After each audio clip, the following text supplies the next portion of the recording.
So we've been talking about defunding the police. There's some issues that we ask police to do, like mental health issues or policing in schools and all the rest, that perhaps we can shuffle some of that money around. Suck it up. Defunding the police has to happen. We need to defund the police. Mayor Eric Garcetti saying, take some of the money from policing, about $150 million. I applaud Eric Garcetti for doing what he's done. Not only do we need to disinvest in police, but we need to completely dismantle the Minneapolis Police Department. So yes, defund your butts. Defund you. Yes, I support the reallocation of resources from NYPD. We will be moving funding from the NYPD to youth initiatives and social services. They are talking about reducing the allocation of resources to that department. And I think every single city in this country ought to be thinking about the same thing. Yes, I support the defund movement. I'm for responsible reallocation of resources. And defund the police. I think you do all those other things, you don't need all the money that's going in the police department. So yeah, I mean, the spirit of it, I do support that. Yeah, and a lot of us were asked if we could imagine a future without police back in 2017 when we were running for office. And I answered yes to that question. We are going to reduce funding in the police department and redirect that money. There's no reason the police budget should just keep growing and growing and growing. They can make sensible cuts to policing. We propose to redirect over $7 million from the Police Bureau. That our city, through our city administrative officer, identified $250 million in cuts. Rashida Tlaib tweeting, no more policing, incarceration, and militarization. It can't be reformed. When they're saying defund the police, what are they saying? They're saying we want fundamental, basic change when it comes to policing. And they're right. We are reallocating funds. The police department here in Minneapolis needs to be dismantled, and we need to start anew. In some necessary cases, completely dismantling those police forces. Police departments are taking a sizable amount of the budget of a lot of municipalities and other entities.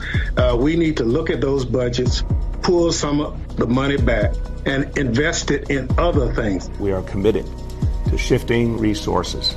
Our calls to defund the police have been met with resistance. To stop investing so much money in this militarized police force and instead invest in the things that our community really needs. Yes, I support a radical reimagining of community safety and public safety. I do believe that we need to reallocate resources away. And will this involve cuts? Yes, of course, to every department, including the police department.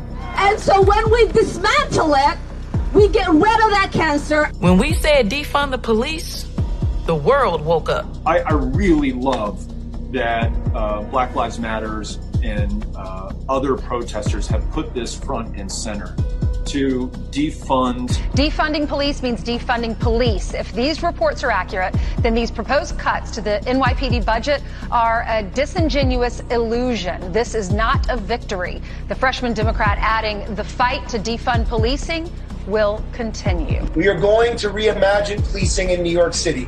I think the idea of having a police-free future is very aspirational. And I am willing to stand with community members who are asking us to think of that as the goal. Should be defunding or dismantling their police departments, such as in Minneapolis and New York? My answer is yes to that. We need to be looking at it clearly. Which means reallocating and not further investing in a carceral state. Going through a process of dismantling that institution. So defunding the police, for me, it means a reallocation of funds. Why use the word defund? Why use the word defund? And it's like, this is the word that's coming from the streets, you know? We're going to dissolve the gun violence reduction team, the school resource officer program, and the transit specialty units. You don't have one bad apple. You don't have four bad apples.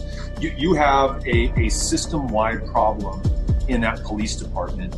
And only by completely dismantling that system and rebuilding it intentionally with the community members at the table, do you have any hope of getting it right? Coming together as a community to reimagine what public safety looks like for us.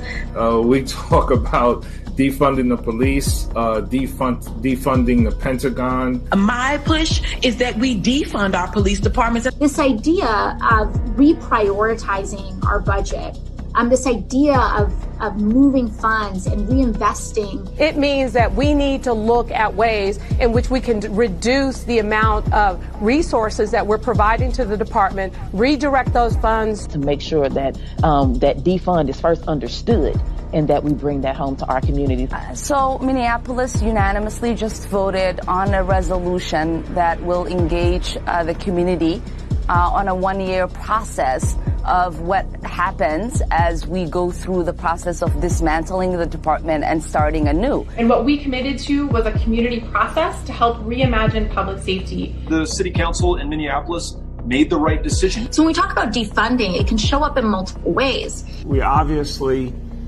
took money out of the NYPD budget, put it into youth programs, put it into social services, put it into recreation centers for young people. That's really the right direction. I'm glad we did that. Not only do we need to defund, but we need to dismantle and start anew. Allows us to really reimagine what public safety should look like in our community. It means a dramatic reduction in the number of police in our poor communities, and particularly our poor Black and brown communities. I'm asking you to ask yourself, what are you willing to sacrifice to make sure that overfunded police departments are defunded? Our commitment is to end our city's toxic relationship with the Minneapolis Police Department, to end policing as we know it. And so what we are advocating for is a reorientation, reimagining of what public safety should be,